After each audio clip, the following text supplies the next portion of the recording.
Mid term exam start हो रहे हैं। जो न्यू स्टूडेंट्स हैं काफी परेशान नजर आ रहे हैं क्योंकि हम इंटर तक फिजिकल पेपर देते रहते हैं और अब वीयू में कंप्यूटर बेस्ड पेपर होगा।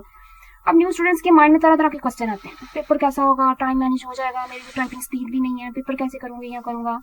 स्टूडेंट्स, मैं अपना एक्सपीरियंस शेयर करूं तो जब मैंने वीयू में एडमिशन दिया था तो मेरे माइंड में भी ऐसे ही क्वेश्चन आते थे। मेरे लिए बहुत मुश्किल हुआ था फर्स्ट टाइम मिड टर्म देना क्योंकि मुझे किसी ने गाइड नहीं किया। इसलिए स्टूडेंट्स, मैं चाहती हूँ जो गलतियां मैंने एग्जाम्स के दौरान की थी वो कोई और ना करे। और मेरा ये चैनल बनाने का सबसे बड़ा मकसद ही विजुअल यूनिवर्सिटी के स्टूडेंट की मसाइल हल करना और उनकी मदद करना है। अगर आप में से किसी का भी कोई क्वेश्चन या कोई प्रॉब्लम हो तो नीचे कमेंट में बता सकते हैं। इंशाल्लाह अगर आपको मैं खुद रिप्लाई करूंगी। अगर इस मसले का डिटेल सोल्यूशन हुआ तो मैं आपके लिए अलग से वीडियो भी बना दूंगी। तो सबसे पहली गलती जो स्टूडेंट करते हैं और मैंने भी की थी, हाँ, अपनी रोल नंबर स्लिप को प्रिंट नहीं करवाया था। आप रोल नंबर स्लिप को अपने कैंपस से भी प्रिंट निकलवा सकते हैं और किसी बुक शॉप से भी, लेकिन आपने इससे पहले निकलवा लेनी है ताकि आप कैंपस में एंटर हो तो आपके हाथ में रोल नंबर स्लिप मौजूद हो।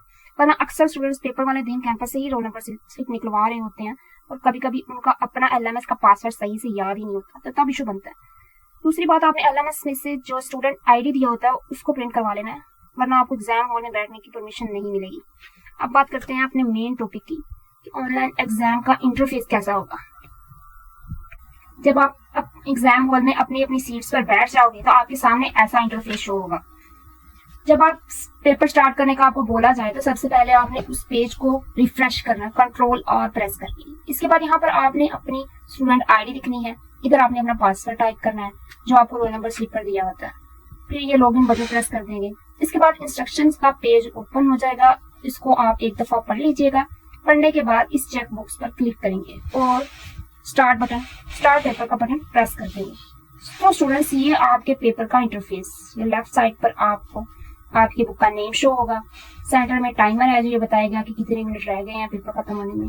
यहाँ पर आपको जस्ट सजेशन दी गई है कि इस MCQs के लिए 1 मिनट लो। इस पर कोई पाबंदी नहीं है, लेकिन सिर्फ आपको टाइम मैनेज करना आ जाएगा अगर आप इसको फॉलो करोगे तो राइट साइड पर आपको एक आपकी पिक्चर आएगी, स्टूडेंट ID आएगी। इसके नीचे आपको मेन्यू शो हो रहा है कि टोटल कितने क्वेश्चन हैं और आप करंटली किस क्वेश्चन पर हो। अब इन बटन्स को समझते हैं। आपको सेव की भी तो समझ आ रही होगी। सेव करना, नेक्स्ट और प्रीवियस से हम आगे पीछे क्वेश्चन करते हैं। और फ्लैग तब यूज होता है जब हमने अपने सेव किए हुए MCQs को रीचेक करना हो तो इस पर हम फ्लैग लगा देते हैं, जैसा कि इधर मैं आपको करके दिखाती हूँ। अब इस क्वेश्चन पर मार्क लग गया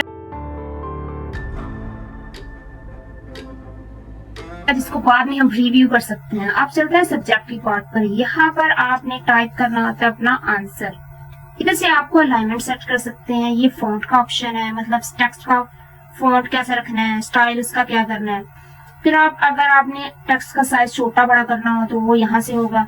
इधर से आप हेडिंग का कलर चेंज कर सकते हो, जैसा कि हम मतलब फिजिकल एग्जाम में हेडिंग का कलर ब्लू रखते हैं, मार्कर यूज करते हैं, तो आप यहाँ पर हेडिंग का कलर ब्लू कर सकते हो, उसको बोल्ड कर सकते हो, उसको अंडरलाइन कर सकते हैं। एक बात और अपने माइंड में बिठा लें कि जैसे जैसे आप सब्जेक्टिव पार्ट सोल्व करते जाओ तो कोशिश करें हर 2 से 3 मिनट बाद कंट्रोल एस प्रेस कर दिया करें। इससे आपका लिखा हुआ आंसर साथ साथ सेव होता जाए। लोग क्या करते हैं, पहले MS वर्ड पर टाइप करते हैं अपना आंसर, फिर इधर आकर पेस्ट करते हैं। लेकिन मैं आपको रेकमेंड नहीं करूंगी ये चीज, क्योंकि देखें, इमेजिन करिए आप सब्जेक्टिव पार्ट सोल्व कर रहे हो और पेपर का टाइम कम है। अगर आप अपना आंसर इसी के अंदर लिखते हो तो साथ साथ सेव होता रहता है और अचानक से अगर पेपर टाइम आउट हो जाए तो आपका लिखा हुआ आंसर ऑटो सेव हो जाएगा और आपकी मेहनत बच जाएगी। लेकिन अगर यही आंसर आप वर्ड पर टाइप करते तो हो सकता है आंसर पेस्ट करने से पहले ही पेपर का टाइम आउट हो जाए, तो आपको ये इतना लिखा हुआ जाया हो जाएगा और आपका क्वेश्चन अनसॉल्व ही रह जाएगा। स्टूडेंट्स, आपको एक बात बताती चलूं कि आपके पीसी में इंटरनेट एक्सेस नहीं दी जाएगी, तो यहाँ से नेक्स्ट स्टेप ओपन करने की भी जरूरत नहीं है, कोई फायदा नहीं होने वाला। तो आप अपना सेव किया हुआ MCQs दोबारा जाकर भी रीड कर सकते हो, जैसा कि हम फिजिकल एग्जाम में अपना रिमूवर यूज करते थे वैसे ही। फॉर एग्जाम्पल आपको बाद में याद आया कि इस MCQs का आंसर ये नहीं बल्कि ये आता था, तो आप सिंपली इसे दोबारा सिलेक्ट करके सेव कर सकते हो। अब हमारा पेपर खत्म हो गया तो हम सिंपली फिनिश एग्जाम बटन पर क्लिक करेंगे। ये पूछेगा आपने सारे क्वेश्चन अटेम्प्ट कर लिए, ये सारी इंस्ट्रक्शन पढ़कर आप चेक बॉक्स पर टिक कर दोगे और फिनिश का बटन प्रेस कर दोगे। आई होप आप सबको समझ आ गई होगी। मैंने तो अपनी तरफ से पूरी कोशिश की है कि आपको डिटेल से गाइड करूं ताकि आपके लिए कोई चीज भी मुश्किल ना हो। आपका कोई और क्वेश्चन हो तो आप कमेंट सेक्शन में पूछ सकते हैं। मिलते हैं एक नई वीडियो में। अल्लाह हाफिज।